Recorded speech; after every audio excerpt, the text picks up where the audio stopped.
It's all right, the man said, giving Baldric a broad smile. I'll take responsibility for him.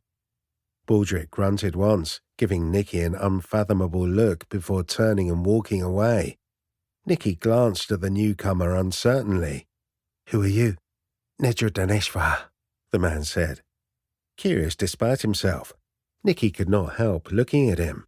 His limbs were slender, his hair cut almost chin-length, in a style that was common among the young people of the larger villages in Nicky's home country. He wasn't a classic beauty, but there was a graceful arch to his brow that made his eyes deeply compelling. A thin golden hoop was strung through the lobe of his left ear, catching Nicky's eye. There was a boyish look about him, an openness that Nicky liked instantly. Perhaps it was the fact that he was exposed as much as Nicky was being asked to be, indicating that he was a slave here as well. Nikolai Savenko, he said, his voice trembling. Nicky. Nedra's smile had an edge of sadness to it now. Welcome to Berixar, Nicky. Nicky swallowed nervously. You speak Estruvian. Some. He cocked his head to one side curiously.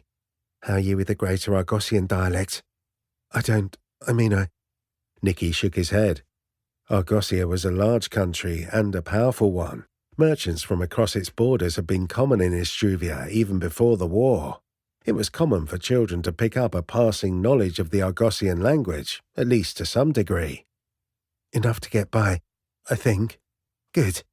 Nedra's tone was warm. I can help you polish up your vocabulary if you'd like. You'll get along fine. You'll see. Nicky plucked at the edge of his sleeve, feeling dazed.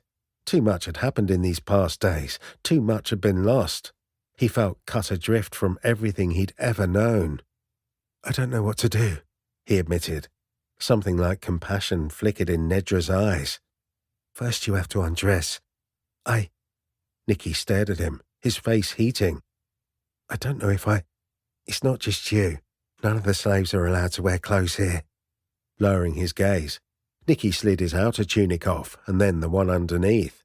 It was harder to remove his trousers and underclothes, but somehow he managed it.